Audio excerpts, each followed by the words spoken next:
Yes, good afternoon, everyone. Very good afternoon, Jyoti, Samita, Anita. Good afternoon, good afternoon. Yes, today uh, let us begin the session. Okay, good afternoon. Let me introduce myself. My name is Dr. Vinuta P. Kunderi, Department of Studies and Research in English, Karnataka State Open University, Mysore. So, I am here today to discuss two of French plays, French dramas. Okay, one is written by Jean Racine, the other play is written by Molière. Okay, so today two of these two are important French playwrights and their contribution to French drama or French literature is immense. And today I'll begin with Jean Racine's Phaedra, and another in the second half of the session I'll be discussing Tartuffe, written by Molière, and I'll discuss the important aspects of the text, theme, the characterization, how the story develops. Uh, these are all the things which you need to concentrate on, and in the examination, they'll definitely ask questions. There'll be choice, but still, you need to know each and every text prescribed for you, and it is very important to know how the story is uh, what does it deal, what important concepts or important aspects the writer deals and he speaks on. Okay. No may need to give more of introduction regarding the French drama, because of the time constraint we need to, I'll directly dwell into the text plays written by two of the famous playwrights. So let me begin with Phaedra, which is an important French play written by Jean Racine. There is a common element in both of the plays, that is Tartuffe and so today I'll be talking on two texts, Swati. Let me finish my lecture session, then you can raise questions. Okay, otherwise it will be very disruptive for me. So, it will be very disturbing. Let me finish the lecture session. Later on, you can ask me questions. The title of the drama is Phaedra, written by Jean Racine, and other one is Tartuffe. Tartuffe, okay, written by Mullery. So, Phaedra, the in both the dramas, there is a common element, that is lust, incest, okay, and the hypocrisy of the characters which the writer talk to is very much dealt with. Okay, so here in Phaedra, the story goes like, where you see the protagonist Phaedra is in she has fallen in love with her own stepson, that is Hippolytus. Okay, that is the story which Jean Racine is talking about. Jean Racine, actually, the story, the characters which he is introducing is a mythological story, is a myth. The story is a myth. Okay, he has borrowed this myth from Euripides. He is also a great dramatist style, and is carried from Seneca as well. These are the important writers where you can see them in the first century. Okay, so these writers, the element which Jean Racine is speaking about is the story the storyline is drawn from Euripides. Euripides has written similar story as that of Jean Racine, but the viewpoint is completely different. Euripides speaks from the Hippolytus perspective, which is son of Tysius and stepson of Phaedra. Okay, but whereas to Jean Rassen, his narration point of view is completely different. Phaedra, she becomes the protagonist of the play, and she becomes the victim of her own passion. Okay, she becomes the victim of her own passion, lust and love. And that's how the story goes along. And Jean Phaedra is a beautiful story. You need to read the text. Okay, you must read the text where you can find the important intricacies how the play goes about. Okay, so, when you look at the story of Phaedra, it seems very realistic. Okay, it looks as though the story is realistic, and the writer deals with real life issues. Okay, that is love and lust, and there is a lot of difference between love and lust. Okay, there is a lot of difference between love and lust. Love doesn't demand, okay, demand for anything for that matter, whereas lust always has a aim. It always comes around with rewards. Okay, it always accepts, asks for rewards in any format, in any form as that of matter. Okay, so here the story, it speaks about two love stories, as I told you, Hippocrates and Arcia. Okay, here Phaedra falls in love with her stepson Hippolytus, and Hippolytus falls in love with Arisia.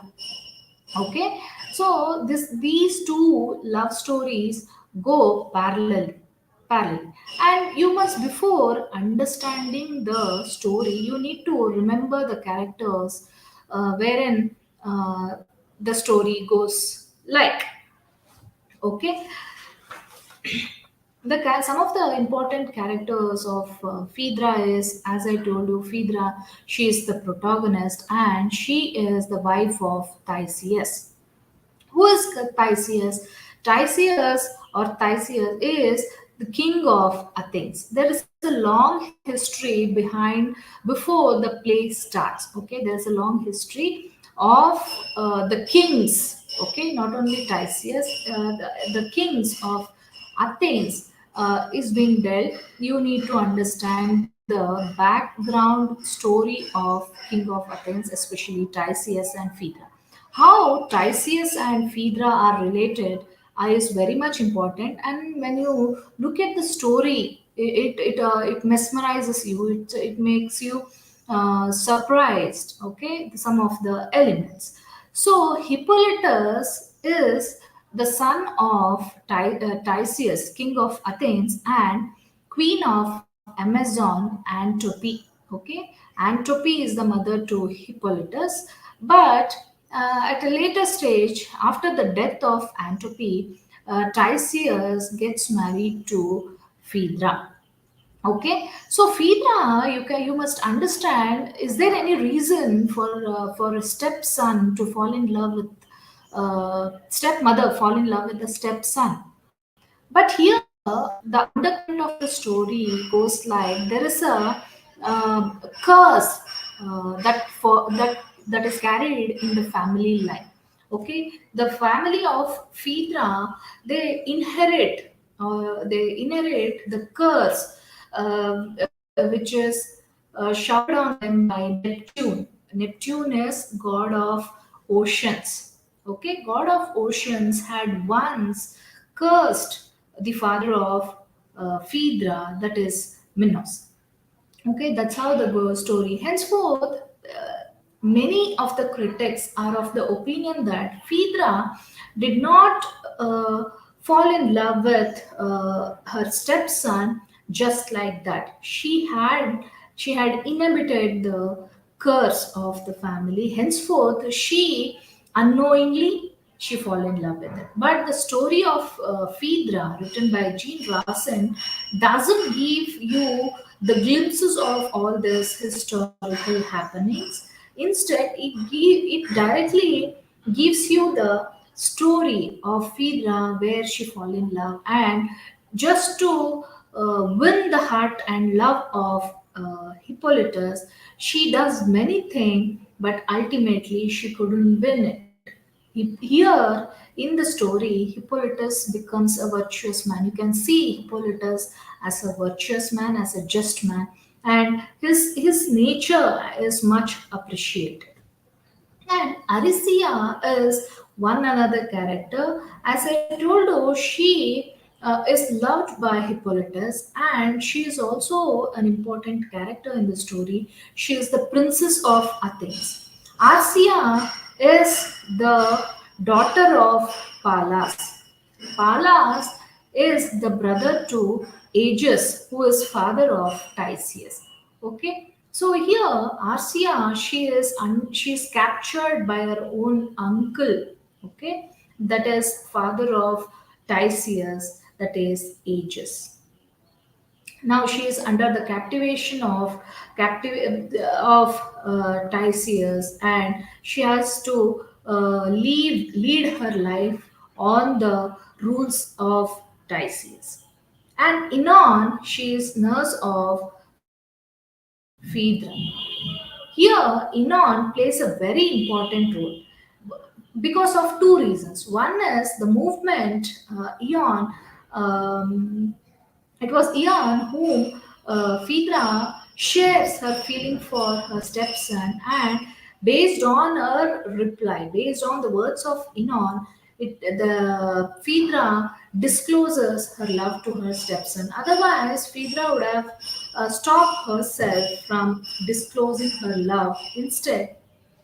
And there is a second important circumstance where Inon also gives guidance to Phaedra that you have taken a drastic step. You could have waited. These are the things which Inon says, and Phaedra scolds Inon, and she blames Inon for whatever she did. Okay, she blames Inon for whatever she did, and ultimately her nurse and maid Inon, she commits suicide. Okay, so Inon has a very important role in the actions and decisions taken by Phaedra. Ismene is the confidant of Aricia. Penelope is messenger between Hippolytus and Phaedra, servant between where uh, messenger carries message from one person to other, that is from Phaedra to Hippolytus, Hippolytus to Phaedra. Penelope is the person. And Theramenus is a tutor to Hippolytus. Theramenus is also holds important position. As the very first act, you see that Hippolytus and Theramenus are conversing, and Hippolytus at the very first discloses his love for Aricia to Theramenus, and he also says that his stepmother doesn't like Phaedra, doesn't like Hippolytus. The reason is that in third act you see that Phaedra has a reason to hate Hippolytus in front of everyone. Okay, there is an instance which she says where Phaedra says that she did not want to show love, compassion, or respect to Hippolytus because those feelings were dragging towards Hippolytus. It was lust. Okay, she was so passionate, she was so infatuated towards Hippolytus. Henceforth, she would simply blame on him, she would disrespect him. Okay, that's how she stopped herself from falling in love too with Hippolytus. But certain instances in the very first act, when Phaedra gets to know that her husband is no more, she discloses her love to her stepson Hippolytus. Okay, so here, as I told you, Hippolytus has a backdrop story. Okay, understanding of the relationships, how Tysius and Phaedra come together, not understand the supernatural elements or intricacies, story intricacies, why Phaedra fall in love, why, who is this Neptune, everything. These intricacies have to be understood before getting into the story. Okay.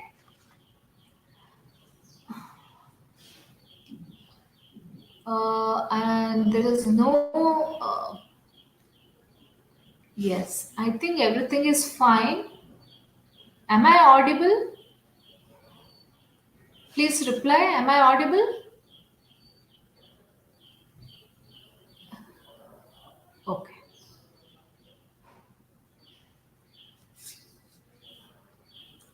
Okay. I hope everything is fine. Yes. So, uh, you just getting to YouTube. Okay. You, if you're finding any problem in YouTube, go to Case for You online, where you can hear online sessions. If the link is not working, okay, if the link fails to work, please get into Case for You online page in YouTube, where you can hear me. Uh, the live, you can see the live stream. Okay. Yes. Yes. Tysius' father name is Aegeus. Okay, Aegeus is, he's supposed to be the king of Athens before Tysius, and he has a only brother who is supposed to be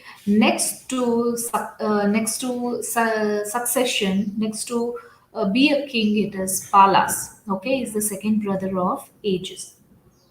And Aegis was also in competition, just like his brother Pallas. When Aegis married to Athena, she is the mother of Tysius, and after the birth of Tysius, she simply she walked into the sea, okay, and ravaged by Neptune, god of ocean. She simply walked in. There is no clear reason why she did so, and she also started claiming that Tysius is son of Neptune. Okay, Neptune in the story plays a very important role. Okay, it stands as a symbol of disaster, and also it stands as a symbol of boon. I tell you why. Okay, and after she was devastated by Neptune, she simply she simply makes Tysius as the son of Neptune, and because she left Athens, she started staying in Trozen. Okay, Trozen is the place where Athena started raising along with Tysius. He did not go back to Athens, he was staying there. At Palali, there was another story which was happening, and it is a story to get to know about Phaedra. Phaedra father Minos is the king of Crete. Okay, you must understand the kingdom of Athens and kingdom of Crete. These both are two important elements which you need to understand. Otherwise, you will get confused. Phaedra father Minos is king of Crete, and his wife Pasiphae is also, they are loving couples. And once so happened that the god of ocean Neptune, he gave uh, yes, Jyoti, maybe probably due to rain we are having this technical glitches. Otherwise, I think it is okay. For me, it everything is okay. There is no.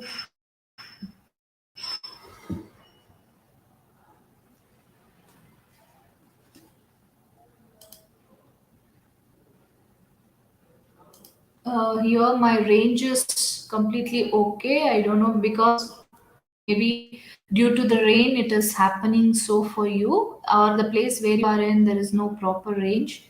Okay, please, you can hear, you can later on see see in YouTube as well. You will find the videos. No need to worry. Okay, please listen. Please listen. Okay, Minos, god of ocean Neptune, once gave a boon or a gift to king of Creta, that is Minos. That is a white bull. White bull was so beautiful, hence Minos did not kill it.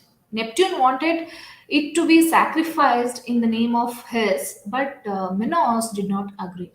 Henceforth, Neptune, who was so angry, gave curse to the family, and Neptune ordered Venus, goddess of love, to make wife of Minos, that is Persephone, to fall in love with the bull, the white bull. Hence, as the curse follows, as the curse it is, she fall in love. Persephone, she fall in love with the white bull, and they got both of them. They fall in love, and she gave birth to a monster-like human, that is Minotaur. Minotaur is half human and half bull. Okay, the creature is as such, or you can call it as monster itself. And Minotaur had a special element in it because as it is a monster, it needs humans as its food. So Minos, king of Creta, he started hiding Minotaur, okay, in a secretive place called Labyrinth.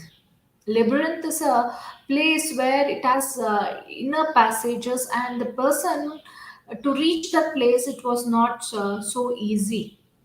Okay, so Minotaur was hiding there, and king of Creta and king of Athens they come into peace treaty, or they come into common interest, saying that if there is a need, kingdom of Athens will be providing 7 men and 7 women to feed Minotaur.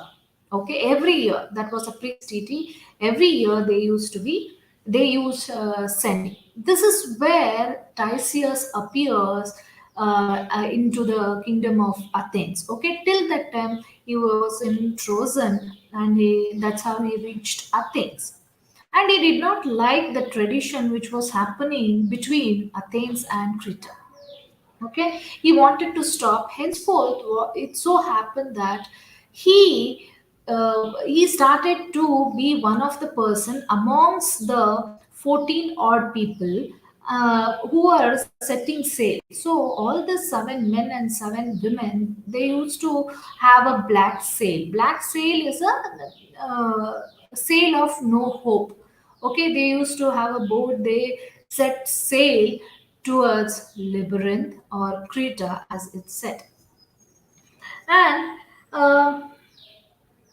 to stop the tradition of killing people, Tysius he reached Creta to kill Minotaur.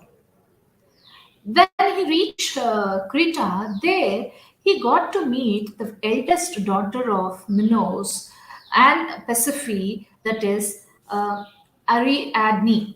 Okay, Ariadne, she is the eldest daughter of Minos, and she is the princess of Creta. He falls in love. He seduced her, and it was Ariadne who inspired Tysius to kill Minotaur. She gave two things. One is she gave sword, and she also gave a ball of strings. Strings means a thread. Why she gave thread? Because it was used to reach the place of Labyrinth and to retrace his the path which he has moved to reach the Labyrinth. Henceforth, he by using this string he reached Labyrinth and killed Minotaur. Okay, after he killed Minotaur, he started to be a philanderer. A philanderer is a person where he moves. He has a desire to explore new places. After taking the privilege of killing Minotaur, his father was so scared, and he stopped his son from going to kill Minotaur, and he also heard a news saying that his son is no more. So King August commits suicide. Okay, after listening to the news that King August is dead, Tysius he returned back to Athens. But there was also a contender for the throne of King of Athens, for the throne of Athens. That is King Pallas. He was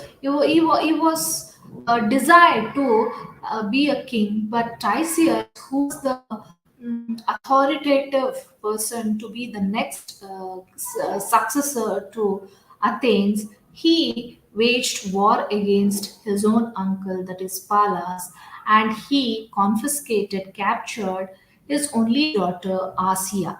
Okay, so that's how Arsia get into the story or get into the life of Tysius. So after the capture, she's captured under two important conditions. That is, she is not supposed to marry and she is not supposed to have children. Because if she is having the children again, the family will start to fight for the throne of Athens. So just to avoid it, he stopped her from getting married and getting uh, children or giving birth to the children. So now, after he captures, he becomes king. He once so happened that he also, because he is a philanderer, he also captures the queen of Amazon, that is Antiope. Antiope, after he captured Antiope, he marries her, and Tysius and Antiope's son is Hippolytus. But even Antiope did not survive for a longer time because she was killed in one of the war. She is killed in one of the war, and after her death, Tysius once again for the second time when he visited Crete, he got married to Phaedra, and for them, they too have two sons, that is Demophon and Acamas. Okay, Demophon and Acamas. These are the two children born to Tysius and Phaedra. And Hippocrates is the son of Tysius and Antiope. So this is the entire story which runs behind Phaedra, okay, the text. But the actual text deals with the incidences where how Phaedra she exclaims, she narrates her story, love story, and how she submits herself towards her own stepson. Okay, that's the story. And you hear why I gave you the long glimpses of the story of Tysius and Phaedra, because here two things are important. One is the curse which is inherited by the family of Crete or family of Phaedra. Okay, so here her own mother, Phaedra, she is carrying the curse of a mother. Okay, Persephone, she fall in love with a bull, white bull, and she gave birth to Minotaur, a monster. And Phaedra is also similarly, she is in the trap of Neptune, trap of the curse, uh, which she carries from her mother. Okay, so the other important point is that Hippocrates, what sort of person is Hippocrates? He is a mirror image of Tysius. Tysius is also a brave, just man, and Hippocrates is also a brave, just man who always live for based on the virtues, human values. They give importance for human values. Okay, so this at this backdrop, you need to understand the text. At the very outset of the story, when the story begins, you see that Tysius is already left Athens for a longer time, more than 6 months. He's not there, And in the very first act, you can see that Phaedra is all alone. She doesn't know what to do. She is alone. She doesn't know what has happened with Tysius. There is no message from Tysius. And what's happening with her husband' life, her own life, is unknown. Here, Hippocrates, who never used to stay in Athens, was now staying in Athens, and he has a responsibility. Theseus has bestowed two responsibilities to him, and the two responsibilities were he has to look after his stepmother, that is Phaedra, and also Arcia, daughter of Phalas. Okay, so these two people were his responsibility till the time Tysius returns back to Athens. Okay, Tysius is also gone on an important aspect. He wanted to capture the wife of Hadrian, king of Underground. Okay, that's how. For this reason, he has left Athens and is now known. So the worried lady, Phaedra, she doesn't know what to do. And in the very first act, she discloses her love towards her stepson, Hippolytus, to her confidant, that is Inon. Inon says, at initially she stops because she is a mother. She can't do it. And she herself has two sons. She can't do such a thing.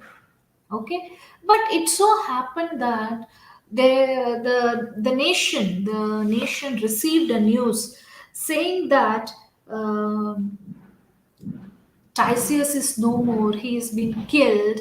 It is Eon who provokes, who instigates, or who gave the idea of the proposal, love proposal to her stepson. Because now there, as a norm or as a legality or loyalty or as an emotion, there is nothing, no one can stop her. She has every right to get married once again. Henceforth, she simply bluntly gets takes the decision of proposing her son, okay, stepson, that is Hippocrates. Did Hippocrates agree? No, he did not agree.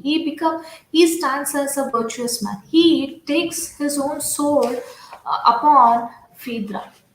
Okay, he tries to stab her. He becomes so angry listening to the words of his stepmother. Okay, and moreover, he is a man who doesn't like women in general.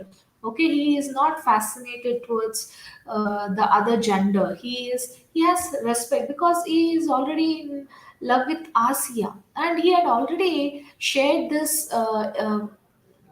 what to say information with his tutor. Okay, and by the time, okay, she has already disclosed her love, and Hippolytus, out of rage, he had tried to stab her. Okay, he threatened her. He threatened her, and it is his duty, and it is his her duty as well, not to do such a blunder. Okay, but she feels humiliated after Hippolytus disregards, and after Hippolytus rejected the proposal, Phaedra gets very humiliated. She can't tolerate that humiliation, and she makes a plan. She wanted to take revenge. Okay, she wanted to take revenge, and meanwhile they received a news saying that Tysius is back from his voyage, his movement. Okay, he has uh, come back to Athens. Meanwhile, he got to know that false news. It's a false news. He got a false news saying that Phaedra says to Tysius that in the absence of Tysius, Hippolytus misbehaved with her. Okay, Tysius did not ask his son to give justification for the statement, for the say what Phaedra is saying. He did not ask any sort of trial did not happen. He simply ordered to Neptune god to kill Hippolytus. Hippolytus even did not say even a word because he wanted to uh, save his stepmother. Okay, he did not want to bring any disgrace to his stepmother, hence he simply keep quiet. But he requested his father that please to treat Arcia in a better manner because she is a princess of Athens. Okay, that was the last request to his father, saying that he needs to respect Arsia with great love and respect. And he was dragged. Tysus, as he ordered, is dragged, and he calls Neptune, god of oceans, to kill it.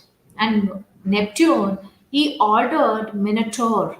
Okay, there was a monster which erupted, comes out of the ocean, and it slandered Hippolytus.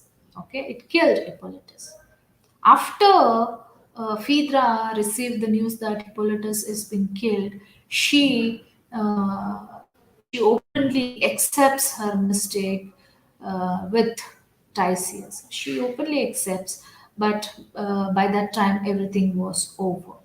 After she accepts, mean before that she had as she had taken poison, she killed herself. She had taken poison and she had killed herself, and she feels humiliated. She feels humiliated on two stances. One is she was rejected by stepson, and after that is the first thing, and then after secondly, after Tysius got to know that it was the fault of Phaedra and not fault of Hippolytus. Again, by the fear of humiliation, she killed herself. She poisoned herself, and she was also dead. So Hippolytus and Phaedra, they were dead. This is how the story ends. Okay, so this is a beautiful story of love and lust. You see Hippolytus, who had great love for Arcia, and you also see the lust which Phaedra holds for Hippolytus. She blamed Hippolytus for not for the thing which he did not do, and he she told lie to her husband Tysius that he misconduct with her, he misbehaved with her, and Tysius ordered to kill Hippolytus. So here, virtue is defamed. Virtue is defamed in the story, and the the the wrong person wins the situation. Okay, that's how the story ends. And the other story, the second story, Tartuf, too has a similar elements. You see how Tartuf, he is said to be a imposter. Okay, he is said to be a hypocrite. Why he is said to be a hypocrite, why he is said to be an impostor, the story answers it. Okay, this is also a beautiful French play which has 5 acts. Each act has a different story altogether, different incidents altogether. And this is also a story of love and lust. Okay, daughter of Organ. Here, the main protagonist or some of the main important characters is Madame Perenelle. Okay, it's a story of the family Madame Perenelle. Madame Perenelle, she has a undoubtedly trust towards Tartuffe. Tartuffe is a guest to Madame Perenelle family. Okay, Tartuffe is a imposter, a person not to be believed. He is not a faithful person. He enacts that He behaves that he is a religious person, but it is not so. He acts as a virtuous person, but he is not so.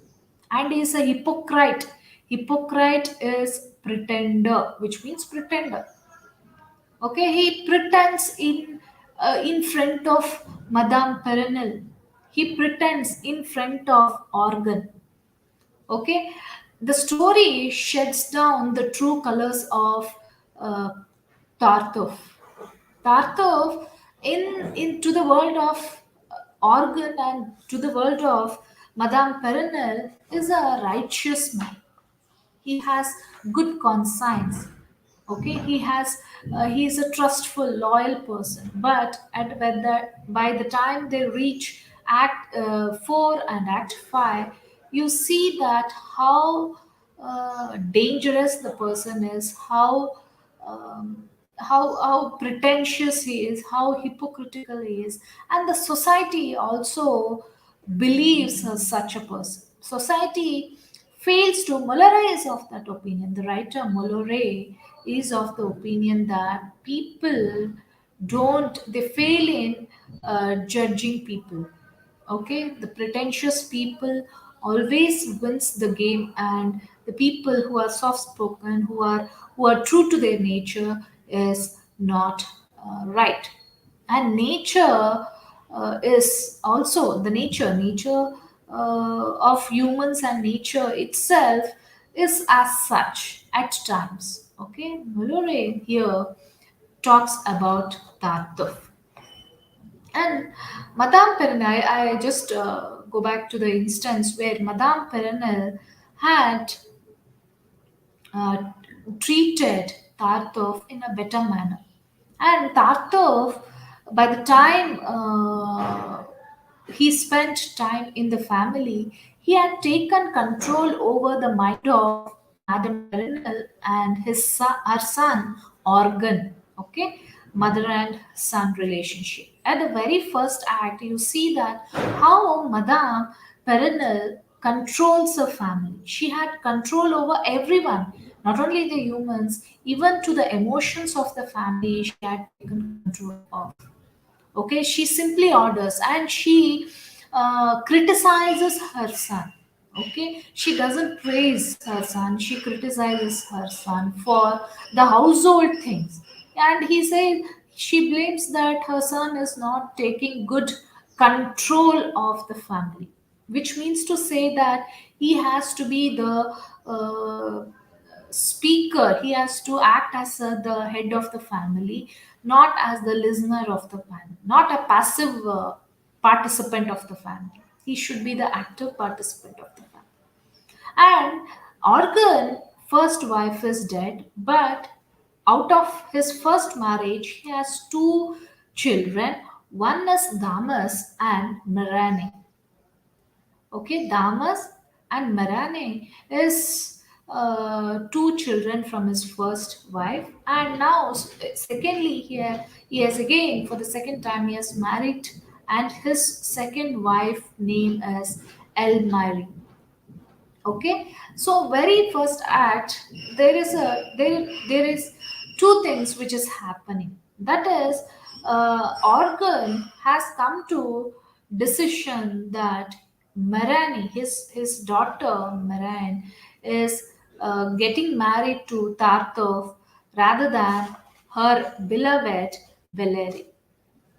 And even Damas also accepts the proposal. He becomes so afraid for the cancellation of the marriage because Damas was in love with the sister of Valere.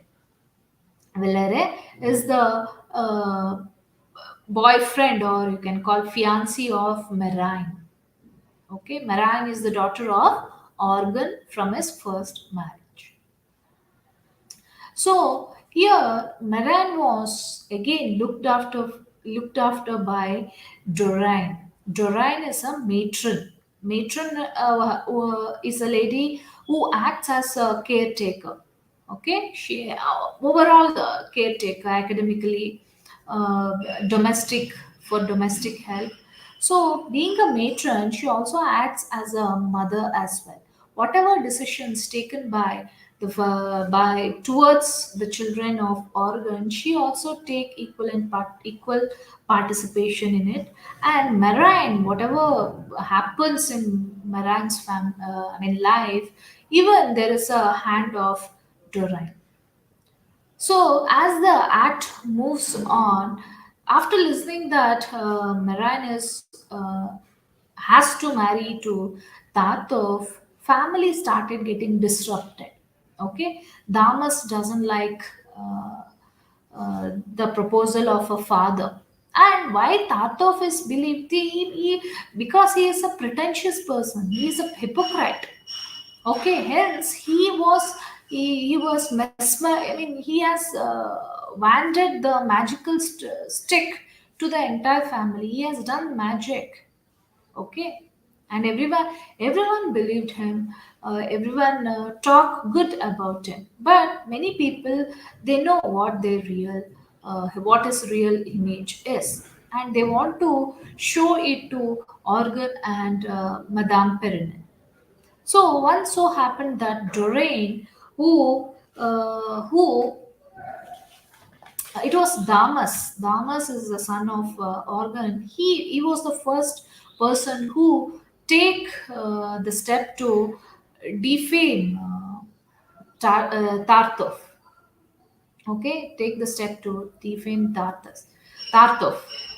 He went to Tartuf and request him, saying that you have to you have to disagree the marriage proposal of getting married to Marine. And he did not agree. He did not agree. Okay. Instead, Doreen, from the guidance of Doreen, he wanted Doreen even wanted the lady of the house, that is Elmer, to take the responsibility of speaking to Tatov to decide to leave away the decision of getting married to her stepdaughter, that is Mirai. But it so happened that when Elimar went to talk to Tatov, he spoke very badly to her, and he also tried to flirt with her. There was a progression of love between these two people. She felt very bad. Elimar, she felt very bad, and entire this action was seen by Damas. Damas, when they decide that Elimar is going to talk to Tartov, he went in and hide in a closet. Okay, that's how he got to know the real picturization or the real self of Tartov. And Damas, after listening to seeing all the conversation between his step mother and Tartov, he did not keep quiet. He went immediately to his father, Organ, and he narrated entire thing. But Tartov, hypocrite, is a brave person. He twisted the entire scenario. When Elimar says that he misconducted with her, he tried to make love with her, he changed the entire scenario and he accepts that of, you see what audacity he carries with him. He accepts that yes, I behaved, but he gave different reasons for his behavior, which was accepted by Organ. But Organ becomes so angry and he disowned from his family. He sends away Damas from the family, and he also said that I'll be giving all my property, entrusting my property to Tartov, and he'll become the heir to the property. So Tartov is very happy now. He doesn't want anything. He is getting a lady, girl, and also the entire property. So here there is also a scene where Maran and his beloved Valerie, they are fighting now. She doesn't know what to do. She says that, see, my father is making me to marry Tartov, and we don't know what to do. And Valerie, he said that you should have go against him. Why did you accept? And their quarrel went as such that it was almost breakup between them. But Doreen matron, she tried to console and she told that she'll be finding some solution for the problems which they are in. And coming to the fourth act, you see also there is a person. Okay, first approach was Damas, which failed, which did not change the decision of Organ. Second attempt was his stepmother, that is Elmia. She tried to convince Tartov, but it was failed.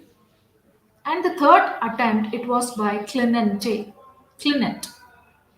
Okay, Clement is the brother-in-law of Organ and brother of Elimir. He was a brother-in-law. And these entire family, I mean, Doreen, who is matron, she went in seeking help of Clement. And Clement also agreed to help the young lovers. He was also very much interested in the marriage of Villiers and Meren. But Tartuffe he was not allowing it because he has already won the love and respect of elderly people, that is Madame Perenelle and Organ. And Organ was like a puppet in the hands of Tartuffe. Whatever Tartuffe enacts, he whatever he does, it was simply believed by the people of the family. But rest of the people know what the true color of Tartuffe. Okay. Yes. So Tatov, Clement, he went to Tartov requesting that to leave the decision of getting married to Merain and to bring back, to reconcile between the father and the son, that is Organ and uh, Damas. And Tartov, is a trickster and he did not readily agree for it. And Clement, uh, yes. So he got to a decision to reveal the true colors of Tartov as well. So it so happened that the entire family reconciled, they come together and they took a decision to bring out, to know, to make Organ understand the real Tartov. And she requested her husband to hide in a closet. She did the same thing. Organ to hide in a closet so that how Tartuf respond to the words of Elinor could be seen easily. As such, as decided, Elinor, she helped helping through by helping the family. She called Tartov, and again Tartov started talking to Elinor very sensuously, and he also told the real agenda behind getting married to Mary. He reveals that he is only interested in the property of Narayan, not in her. His interest is not the lady. Okay, so Organ, who was inside the closet, he got to know the true color of Tartuf and he quarreled with Tartuf. He said, "You get out of my home, you are not supposed to stay here." But Tartuf, hypocrite, imposter, he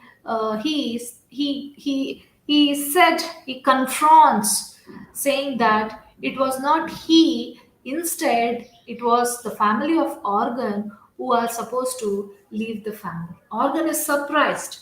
How come a guest to the family is forcing us to leave the family or the house, their property? Tatov had documents which was given by Organ, and it was the documents related to their property. He had given everything. All the properties was given to Tartov, and Tartov had almost he is a legal heir to the property, the house which they are in, and everything. So Tato said that you have to leave the family, and the entire family is shocked. They don't know what to do. And in the fifth act, you can see there was a person named by Monsuro Loyal who has come to the family. He is a legal person, which means to say he has a legal authority to bring in order regarding the legal actions or legal documents, and he has come to the home. Madame Perenelle is also there. She got to know everything, but still she's not ready to. Just like Organ, she's also not ready to listen to the people in and around her. But the situation was as such that after there was an interruption of Monsuri lawyer, she also agreed. And now the organ is very, what to say, he's very angry. He has to, they wanted to teach a lesson to Tartov. Okay, but there also comes another officer, royal officer, who interrupted the scene. And people thought that the royal officer, has come to arrest or bring in the order in the family, in the organs family. But the action reversed. They had come to arrest Tartov. Okay, the royal family, the prince has sent the royal officers to arrest Tartov, and Tartov was arrested by those officers. And why there is a change in the scene or incident? Because the prince had already knew what is the real circumstance, and Tartuf was leading his life in many cities, in many names, in the pretext of many identities. So prince already knew it regarding Tartuf, and he was arrested.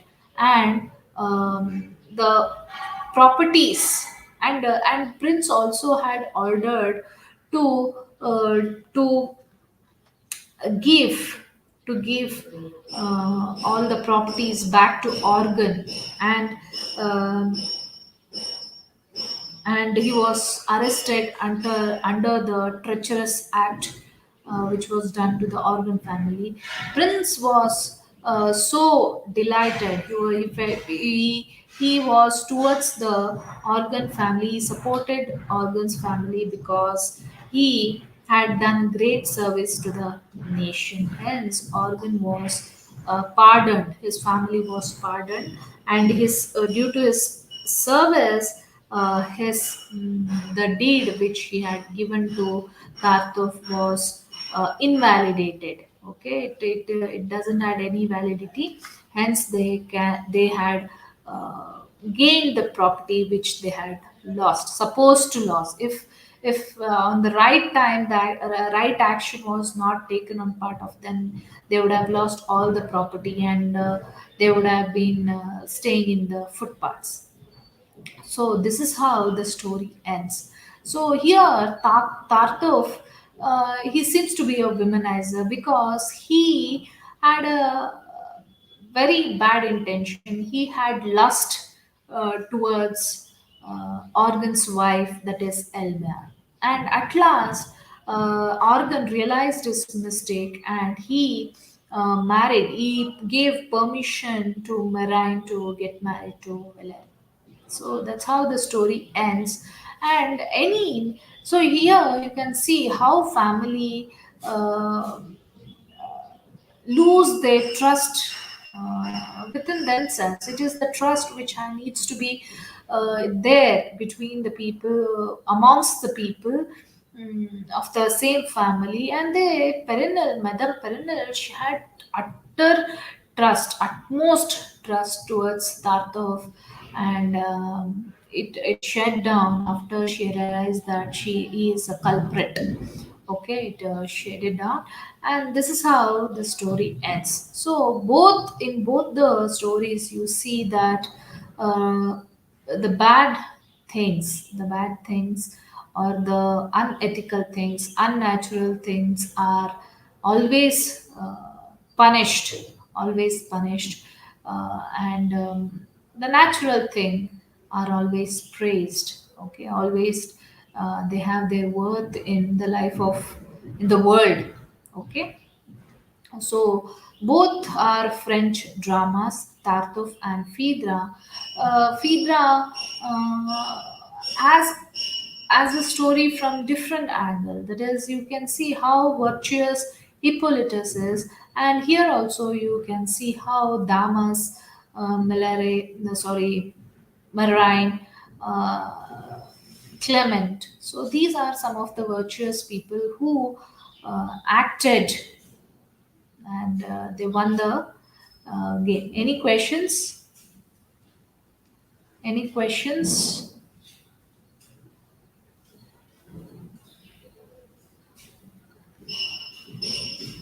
Okay. So, thank you so much. I hope you have understood the story and characters. These are some of the important characters you need to remember. And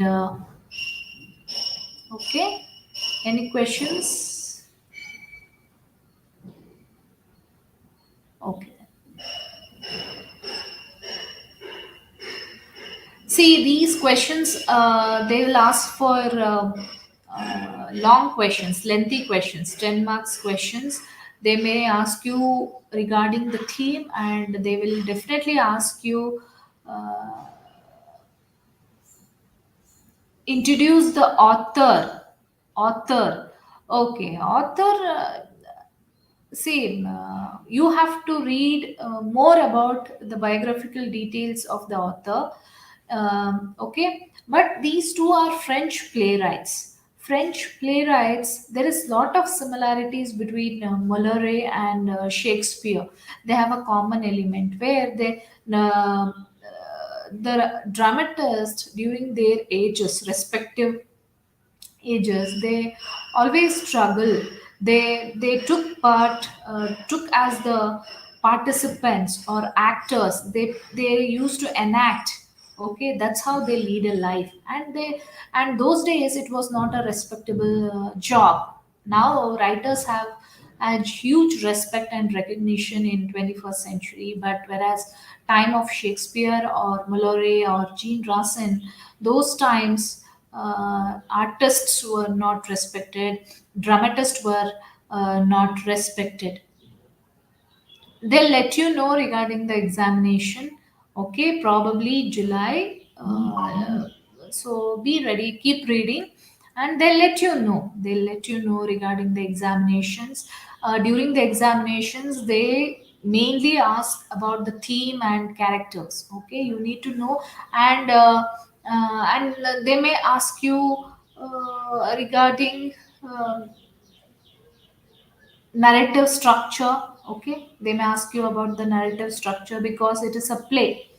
Okay. Okay, then